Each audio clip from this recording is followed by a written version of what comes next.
Olá, pessoas queridas! Mais um vídeo de carona com a Mitzi. Hoje num domingo, nublado aqui em Belém. Delicioso, adoro chuva. E eu vinha escutando uma música do Chico Buarque antiga, que fala, o nome da música é Casamento de Pequeno Burguês. Eu falei, caraca! Nem me lembrava mais dessa música. Mas é assim, o que é que a música diz? Que o cara tem um caso secreto, que a mulher finge que não tá entendendo, que não tá vendo, e que os dois vão viver sob o mesmo teto até que alguma coisa aconteça, né? E a música é o tempo inteiro assim, né? Ele é um funcionário correto, ela faz suspiros para vender, vão viver sob o mesmo teto até que os filhos cresçam, enfim. E aí eu fiquei, caramba, fiquei olhando para os meus casamentos, né? Que eu fui casada 2 vezes já. E o quanto, gente, o quanto que a gente se enquadra para caber nessa realidade. Eu estava conversando com a Fabiana, minha sobrinha, e ela disse, nossa, tia, eu gostei dessa música porque ela fala exatamente, ela retrata isso, né? A realidade das pessoas, né? Se você não casa, você não vive. Porque a vida é você nascer, crescer, se desenvolver, estudar, casar, ter filhos, né? Engordar. Inclusive a música diz, né?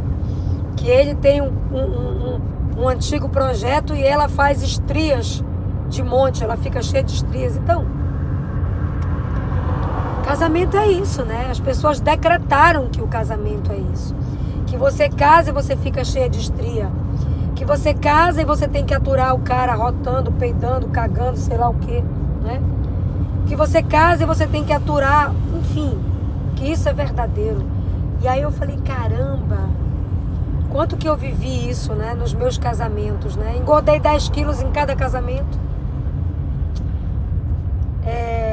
Me achei errada porque eu não acreditava que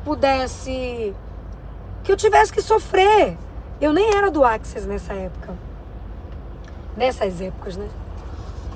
Mas eu já não acreditava na minha cabeça não cabia dor e sofrimento. Cabia parceria naquela época. E no meu segundo casamento, eu me lembro perfeitamente bem que minha mãe, minhas amigas diziam, cara, casamento é isso, sabe?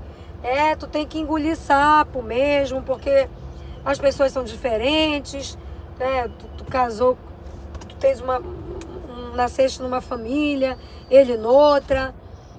E, gente, para onde eu olhava, eu via exatamente isso que essa música do Chico Buarque diz.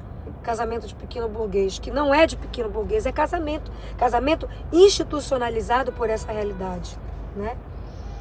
Que determina que você tenha que sofrer, que você tem que casar. Segundo, que você tem que casar, se você é mulher, você tem que casar com um homem. Se você é homem, você tem que casar com uma mulher, né?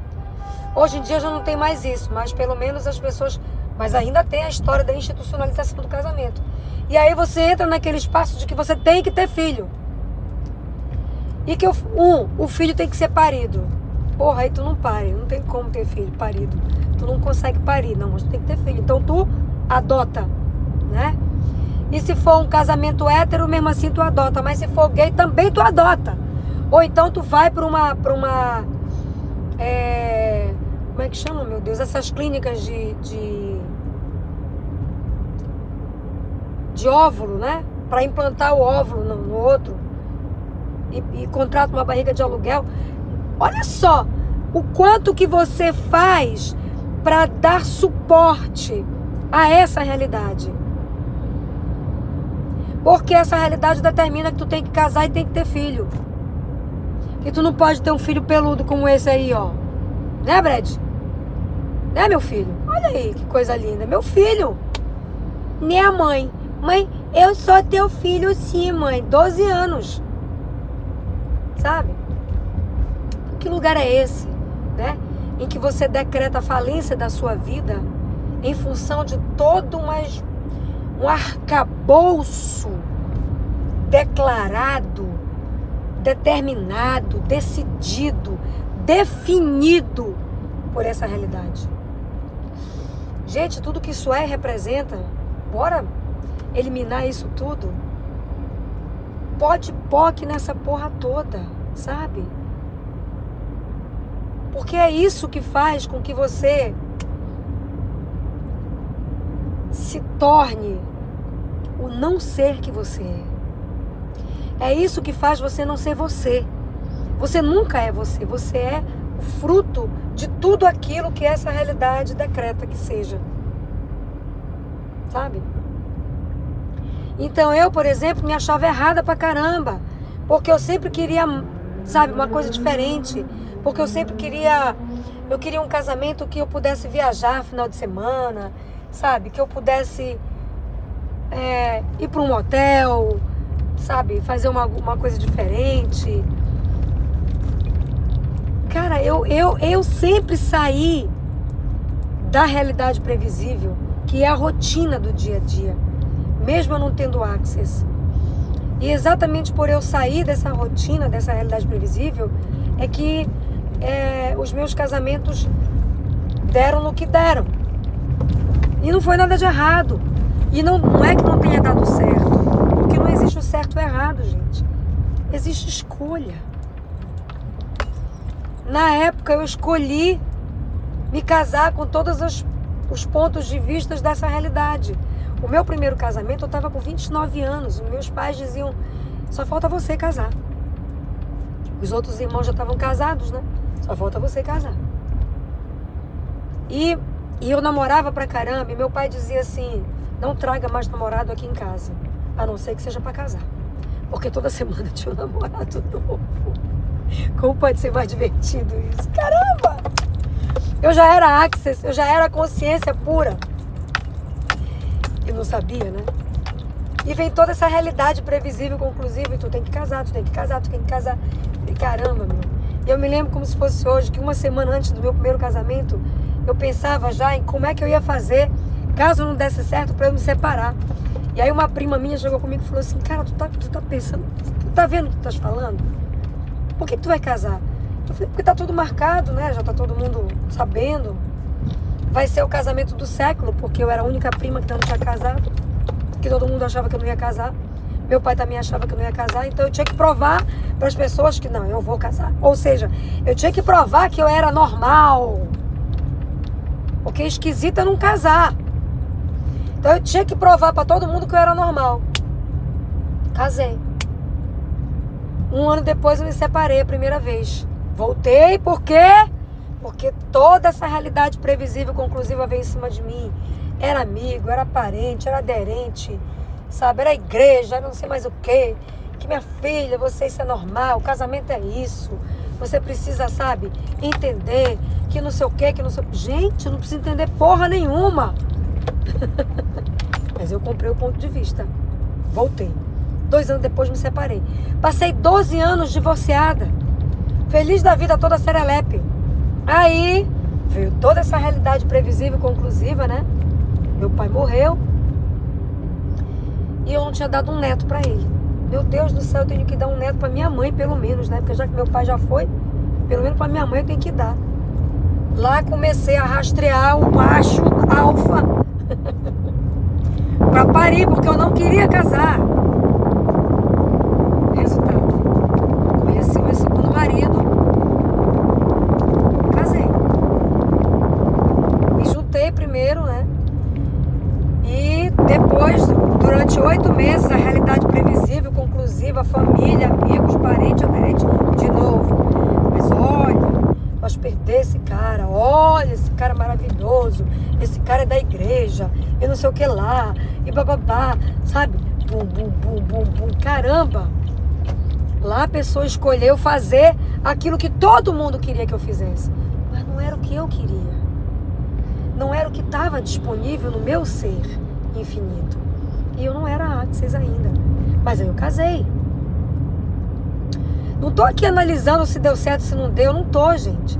O que eu tô querendo dizer pra vocês é o quanto que a gente, sabe, se permite, se deixa levar por toda uma institucionalização só para dizer e comprovar que nós somos normais.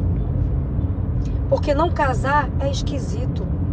Porque não ter filho é mais esquisito ainda. Porque, sabe, você tem que ter alguém para deixar suas coisas. Que coisas? Não, porque você tem que ter uma casa própria. Por quê? Pra quê? Eu adoro viajar. Eu comprei um carro porque eu gosto de, né? Tô em Belém e tal. Comprei o carro que eu quero porque eu gosto de passear, como eu tô fazendo aqui. Passeando com vocês. Né? Mas eu não... Por que comprar casa própria? Porque tem que deixar pros filhos. Quem disse isso? Essa realidade decretou isso. Né? Meus pais casaram, botaram, compraram imóveis.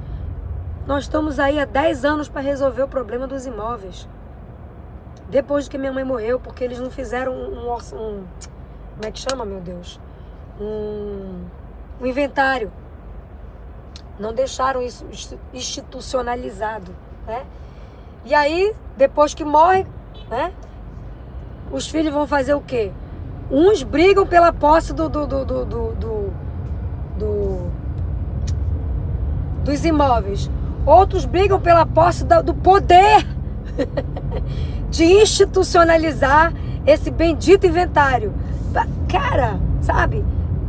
Por tudo isso, por quê? Porque existe uma realidade previsível e conclusiva que declara que você tem que casar, que você tem que ter filho, que você tem que ter uma casa própria, sabe? Que você tem que cuidar dos seus filhos para os seus filhos não morrerem. Porra!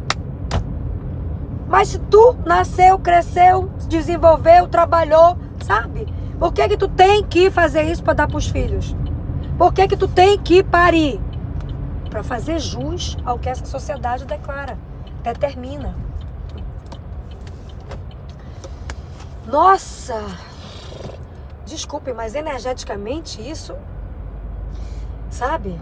Não sei se vocês que estão ouvindo aí esse vídeo perceberam, mas o quanto que essa energia de obrigatoriedade de cumprir uma regra de sociedade, uma regra determinada por esse planeta, por essa realidade previsível e conclusiva, trava a gente.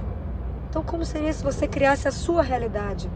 Se você fosse tão esquisito a ponto de realmente criar a sua realidade e não permitir que essa realidade crie você? O que mais é possível? Até o próximo de Carona com a Mitzi. Mua!